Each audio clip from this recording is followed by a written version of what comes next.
அதிசய காரிய சித்தி தாயே ஓம் வாராகி நமோ நமக. அனைவருக்கும் வணக்கம். நான் உங்கள் தோழி கலை. இன்னைக்கு நம்ம சேனல்ல பங்குனி மாதம் வெள்ளிக்கிழமை வளர்பிறை சஷ்டிக்கான பதிவை பற்றி தான் பார்க்க போகிறோம். இந்த சஷ்டி பார்த்தீங்கன்னா கார்த்திகை விரதத்தோடு சேர்ந்து வந்திருக்கு. இவ்வளோ சிறப்பு வாய்ந்த இந்த நாளில் முருகப்பெருமானை மனதார வழிபட்டோம் அப்படின்னாலே நாம் நினைத்த காரியங்கள் அத்தனையும் வெற்றி அடையும். பொதுவாக நம்ம பூஜை அறையில் சஷ்டி விரதம் நாள்லையும் கார்த்திகை விரதம் நாள்லையும் ஷட்கோணம் வரைந்து அதில் சரவண பவ மந்திரம் எழுதி நெய் தீபங்கள் ஏற்றிருப்போம். இன்னைக்கு நாம் பார்க்க போகிற இந்த பதிவில் முருகப்பெருமானுக்கு 6 நெய் தீபங்களை இந்த முறையில் ஏற்றி பாருங்க.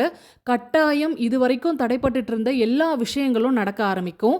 எங்களுக்கு தெரிஞ்ச முருகர் கோயில் குருக்கள் சொன்ன ரகசிய வழிபாட்டு முறை தான் இது. எங்களுக்கு ஏகப்பட்ட பிரச்சனைகள் சூழ்ந்துட்டு இருந்த சமயத்துல கை கொடுத்த அற்புதமான பரிகாரம் அப்படின்னே சொல்லலாம். பிரச்சனை தலைக்கு மேல போயிடுச்சு, எதுவுமே செய்ய முடியல அப்படின்னு சொல்றவங்க கட்டாயம் இந்த பரிகார முயற்சி செய்து பாருங்க. முருகப்பெருமானுடைய அருளால நிச்சயம் அந்த பிரச்சனையிலிருந்து மீண்டு வருவீங்க. அது எவ்வளோ பெரிய பிரச்சனைகளா இருந்தாலும் சரி, தொடர்ந்து 6 சஷ்டிக்கு இந்த பரிகாரம் செய்கிற மாதிரி இருக்கும். உங்களுக்கு முதல் சஷ்டிக்கே நல்ல ஒரு பலனை கொடுக்கும். இது அனுபவபூர்வ உண்மை. இப்போ இந்த வெள்ளிக்கிழமையில வரக்கூடியது வளர்பிறை சஷ்டி. இந்த பரிகாரத்தை வளர்பிறை சஷ்டியில தான் தொடங்கணும். அடுத்து வரக்கூடிய சஷ்டி, தேய்பிறை, வளர்பிறை இதெல்லாம் சேர்த்து 6 சஷ்டிக்கு நீங்க இந்த பரிகாரம் செய்தால் போதும். இதுலேயே உங்களுடைய பிரச்சனைகள் படிப்படியாக குறையறதை நீங்க கண்கூட பார்க்க ஆரம்பிப்பீங்க. ஒவ்வொரு சஷ்டிக்கும் மாற்றங்கள் தெரியும். இப்போ இந்த பரிகாரம் செய்ய என்னென்ன பொருட்கள் தேவைப்படும், இந்த பரிகாரம் எந்த நேரத்தில் செய்யணும், எப்படி செய்யணும், இதெல்லாமே நம்ம இந்த பதிவில் தொடர்ச்சியாக பார்க்க ஆரம்பிக்கலாம்.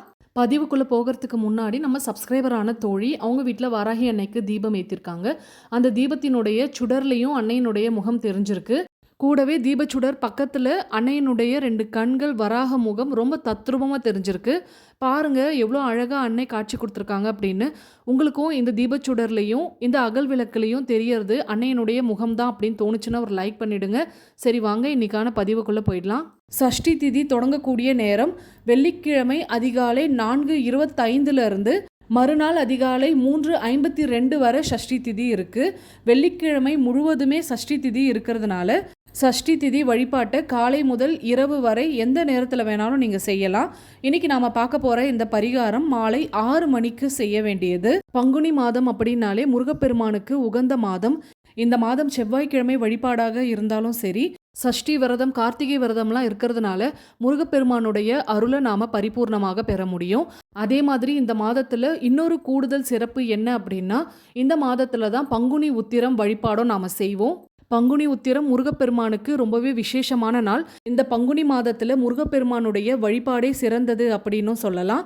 இந்த பரிகாரம் தொடங்கிறதுக்கும் சிறப்பான மாதமாக இருக்கும்.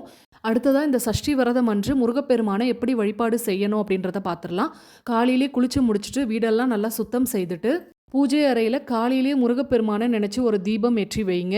விக்கிரகமோ வேல் வழிபாடோ செய்கிறவங்களா இருந்தீங்கன்னா அன்றைய நாள் 6 வகையான அபிஷேகங்களை முருகப்பெருமானுக்கு கட்டாயம் செய்யணும். பொதுவாக இந்த 6 அபிஷேகங்களையும் நாம் முருகப்பெருமானுக்கு செய்யக்கூடியது தான். அதுலேயும் இந்த பஞ்சாமிர்தம் அபிஷேகத்திற்கு பழங்களோடு கூடவே தேன், நெய், டைமண்ட் கற்கண்டு இதெல்லாம் சேர்த்து பஞ்சாமிர்தம் செய்யறது முருகப்பெருமானுக்கு ரொம்பவே பிடித்தமான ஒன்று. அடுத்ததாக பார்த்தீங்கன்னா, உங்களுடைய நீண்ட நாள் கோரிக்கைகள் ஏதாவது நிறைவேறணும் அப்படின்னு நினச்சிங்கன்னா நாட்டு மருந்து கடையில் நெல்லி முள்ளி அப்படின்னு ஒரு பொடி விற்கும். அந்த பொடியால் முருகப்பெருமானுக்கு அபிஷேகம் செய்யுங்க. இந்த பொடியை முருகன் கோயிலுக்கும் நீங்கள் அபிஷேகத்துக்கு வாங்கி கொடுக்கலாம். நாள்பட்ட பிரச்சனைகள் எதுவாக இருந்தாலும் சீக்கிரமே அதற்கான தீர்வுகள் கிடைக்கும்.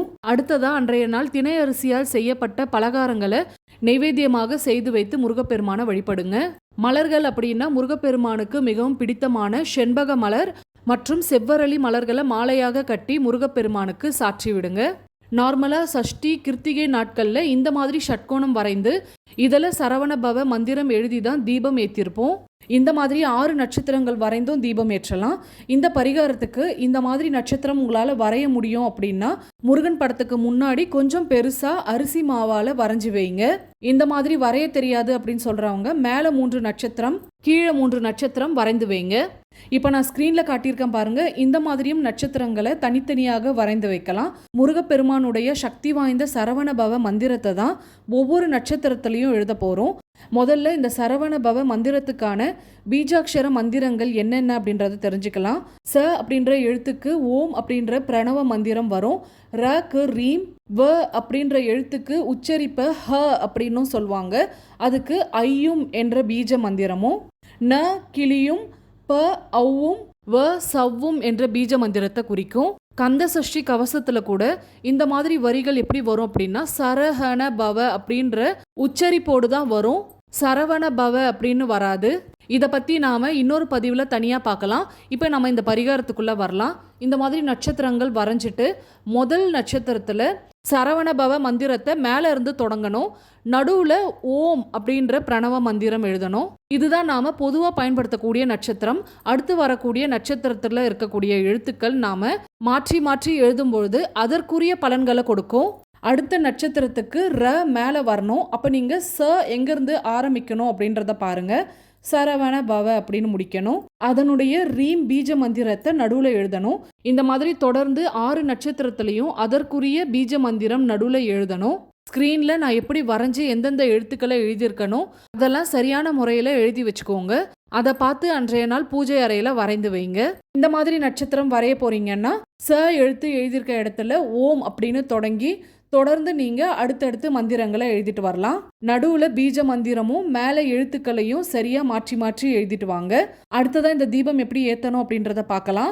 மாலை 6 மணிக்கு 6 அகல் விளக்கு தீபமோ அல்லது 6 மாவிளக்கு தீபமோ தயார் செய்துக்கோங்க.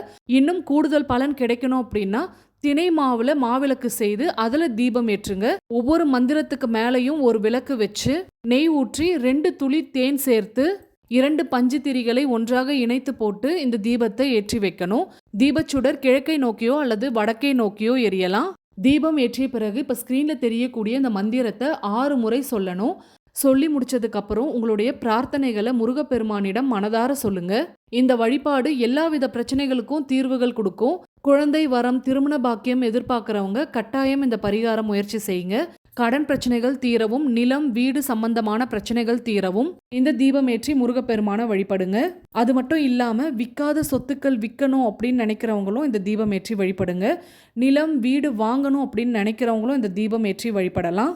மிகவும் சக்தி வாய்ந்த இந்த தீபம் ஏற்றி முருகப்பெருமான வழிபடுறதுனால எல்லாவித தோஷங்களையும் விலக்கி உங்க வாழ்க்கையில முருகப்பெருமான் நன்மைகளை ஏற்படுத்தி கொடுப்பாரு. 6 சஷ்டிக்கு தொடர்ந்து இந்த பரிகாரம் செய்யுங்க. அதுக்கப்புறம் பாருங்க உங்க வாழ்க்கையில ஏற்படக்கூடிய மாற்றத்தை. ஒவ்வொரு சஷ்டிக்கும் ஒவ்வொரு மாற்றங்கள் தெரிய வரும். 6 சஷ்டி முடியறதுக்குள்ளேயே உங்களுடைய வேண்டுதல் நிச்சயம் நிறைவேறி இருக்கும். முழு நம்பிக்கையோடு இந்த பரிகாரத்தை முயற்சி செய்யுங்க. இன்னைக்கான பதிவு உங்களுக்கு பயனுள்ளதாக இருந்திருக்கும் அப்படின்னு நம்புகிறேன். பயனுள்ளதாக இருந்திருந்தால் ஒரு லைக் பண்ணிவிட்டு அப்படியே உங்கள் ஃப்ரெண்ட்ஸ் அண்ட் ஃபேமிலிக்கும் இந்த பதிவை ஷேர் பண்ணி விடுங்க. மறக்காமல் சப்ஸ்கிரைப் பண்ணிவிட்டு பக்கத்தில் இருக்க பெல் சிம்பிளையும் கிளிக் பண்ணிவிட்டு அதில் ஆள்னு கொடுங்க. மீண்டும் அடுத்த பதிவில் சந்திப்போம். அதுவரை நன்றி, வணக்கம்.